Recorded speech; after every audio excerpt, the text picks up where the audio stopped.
Lo que quiero compartir con ustedes tiene que ver con ese lavamiento de pies. Y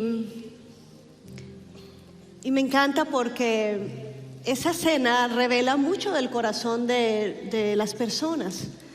Ya llevaban 3 años de estar al lado de Jesús, sus discípulos, sirviendo con Él, viendo resucitar muertos, sanar enfermos, liberar a las personas, o sea, viendo y reconociendo quién era Jesús. Y algo que me llama la atención es que ellos se preparaban, todo el mundo llegaba a Jerusalén porque había que celebrar la Pascua, era el tiempo de la Pascua en donde el judío tiene que moverse de cada lugar donde esté para llegar a ese templo y adorar al Señor. Y en esa cena recordar cómo Dios los liberó de Egipto y los sacó. Y bueno, hay ciertos elementos que tradicionalmente comían para recordar esa celebración y esa libertad. Y Jesús está sentado con ellos y algo antes que Él dice es cómo había anhelado este tiempo de poder estar solo con ustedes, porque esa cena tenía algo particular y era que se compartía en familia o con los más cercanos. Y ahí está Jesús liderando esta cena, pero se dio cuenta de un elemento que falta. Y a veces la cotidianidad, el sentirnos hermanos y somos hermanos, hace que perdamos de vista cosas. Y es que ninguno había pensado en el protocolo de la cena, que es antes de cenar tiene que haber alguien que lave los pies de las personas, porque como las mesas no eran como las mesas de hoy en día, tenían que ver con inclinarse sobre alfombras y todos de alguna manera estaban pies con pies, o sea, era como una forma en donde el protocolo decía: cuando vas a tener una cena, primero se lavan las manos, los pies, porque todo está ahí, sentados, y hay pies de pronto muy cerca de la comida, por limpieza, por higiene. Hoy en día los pies están abajo y uno está aquí sentado y no hay contaminación, pero era diferente. Y por esto este trabajo de alguien que lavara pies involucraba a un siervo. Pero como ahí todos somos iguales o eran iguales, ¿quién iba a tomar la posición de venir y saciar la necesidad, servir al otro haciendo algo tan bajo como quitar el polvo de los pies y prepararlo para que reciba la cena? Porque todos éramos iguales. Por eso me encanta que el apóstol Juan, antes de decirnos lo que Jesús iba a hacer, dice: y Jesús, sabiendo de dónde venía y a quién iba, pudo levantarse, amarrarse una toalla en su cintura y empezar a hacer lo que ninguno estuvo dispuesto a hacer. Porque Jesús ya había bajado lo más bajo, ya Él había pasado ese camino que es dejar el trono de Dios para venir a hacerse un humano y estar limitado en un cuerpo humano. Tener que ser alimentado por una madre, limpiado, enseñado, alimentado, padecer hambre, necesidad, sed, el que creó todo el universo. Entonces, el corazón de Jesús era uno que ya sabía cómo bajarse. Por eso, cuando alguien sabe cómo caminar en humildad, no es de menos levantarse y bajarse un poquito más. Y por eso se dice que tomando el paño se inclinó, se bajó a hacer algo. Por lo tanto, ahí sí reaccionaron algunos, como Pedro: Señor, ¿qué estás haciendo? Caramba, yo de Jesús lo hubiera hecho, pero ninguno de ustedes lo hizo. Pero bueno, eso soy yo. Pero Jesús lo que dijo es necesario que esto pase. Porque si no dejas que yo haga esto contigo, Pedro, tú no tienes parte conmigo. O sea, no hay no estás entendiendo el mensaje del reino. Entonces Pedro, claro, dice: no, entonces báñame. Pedro, tampoco. O sea, es que no has entendido que ese acto de lavar los pies no tiene nada que ver con tu salvación, porque eso solo Jesús lo puede hacer. Y Él sabía a dónde iba, dijo Juan. Él sabía que iba a la cruz e iba al Padre. El ir a la cruz implica un lavamiento de nuestros pecados. Y eso nadie puede hacerlo sino solo Dios, que toma el lugar por cada uno de nosotros. Yo puedo tomar el lugar por una persona y decirle, yo pago una deuda, o quizá dos, depende de mis recursos, pero yo no puedo pagar una deuda por una humanidad. Pero el que es el creador y dueño de la humanidad dice, ¿quién me puede pagar a mí? Solo yo puedo pagar el precio por el pecado, por la ofensa. De lo que me deben a mí, lo pago. Pero Él pasó por ahí. Solo Él puede lavarlo. Pero Jesús le dice, es necesario que esto que yo estoy haciendo, ustedes lo hagan con los demás. Porque lo único que puede hacer Jesús por cada uno, por la humanidad, no lo único, sino lo más grande, que es lo más difícil, es lavarnos y limpiarnos de nuestro pecado y de nuestra maldad. Pero Jesús nos está dando una gran lección.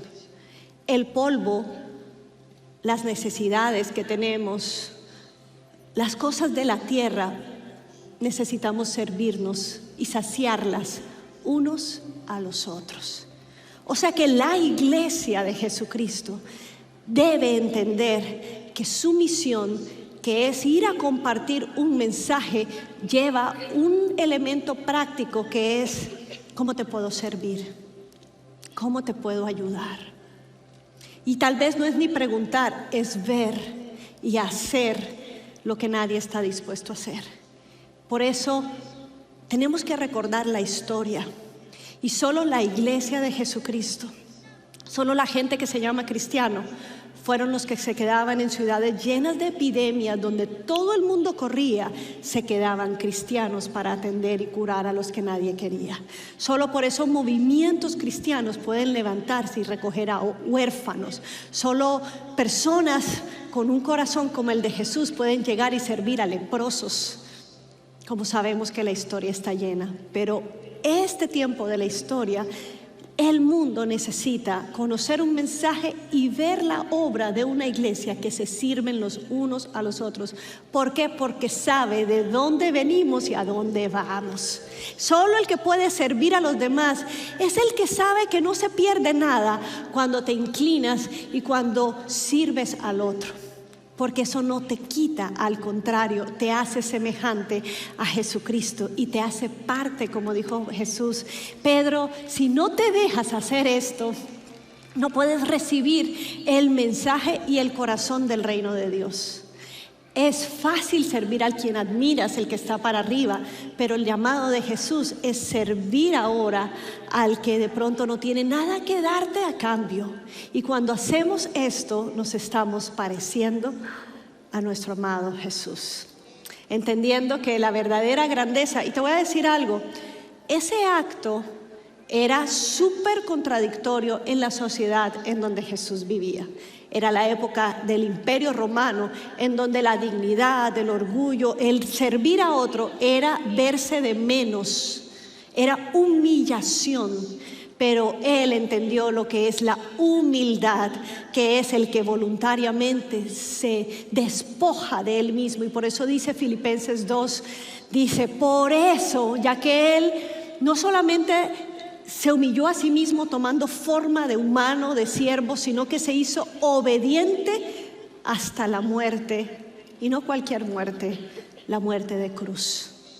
Por eso Dios le levantó hasta lo más alto, y es por eso que en el nombre de Jesucristo toda rodilla se doblará y toda lengua confesará que Él es el Señor, para la gloria de Dios Padre. Amén. Ese es el corazón de Jesús. Pero ¿sabes qué me encanta? Me habla y te quiero compartir esto. Jesús te amó hasta la muerte, te lavó y te perdona, pero Él ve el polvo de tus pies. Y a veces creemos que la obra de Jesús es solo su perdón de pecados, que es tremendo, pero me encanta que Jesús ve el polvo de los pies. y está dispuesto a agacharse y servirte y limpiarte. Y eso es gracia, porque Él sabe que como humanos caminamos, nos ensuciamos, pero hay en las manos de Jesús un corazón tan hermoso para poder limpiarnos aún de ese polvo que tan fácilmente se nos pega. Y si Él no lo hace Él mismo, Él envía a una persona con su rostro y con su corazón para venir y servirte y ayudarte. Y ese eres tú y ese soy yo, esa es la iglesia de Jesucristo, que hacemos visible a Jesús a través de actos de amor que quizás alguien más no haría. Oro en el nombre de Jesús, que el Señor abra tus ojos y que le digas honestamente, si deseas ser como Él y tener parte con Él, como le dijo a Pedro, decirle: Jesús, enséñame a ver más allá de mi necesidad y de mi polvo. Señor, abre mis ojos para no criticar el polvo del otro, sino para hacer una respuesta de oración y bendecir y traer un alivio al corazón de alguien.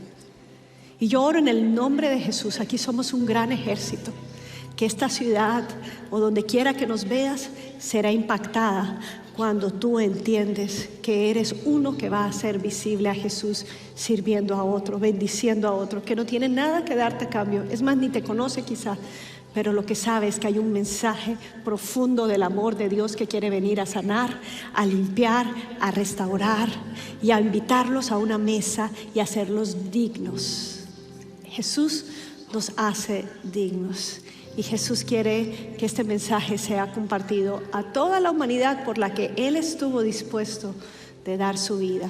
Padre, te doy gracias, Señor. Yo oro en el nombre de Jesucristo, que el mismo Espíritu Santo que estuvo en tu corazón, Señor, arde en nosotros y nos abre los ojos para ver la necesidad y hacer algo al respecto. Hoy bendigo, Señor, esta casa, esta congregación, cada familia. Y te pedimos, Señor, aún jóvenes en sus colegios, en sus universidades, Señor, que sean activados, Señor, para levantarse a hacer algo por el que no puede hacer por sí mismo. Y mostrarte, Jesús, hacerte visible. En el nombre de Jesús oramos y te damos gracias, Señor. Amén y amén. Gracias, Señor.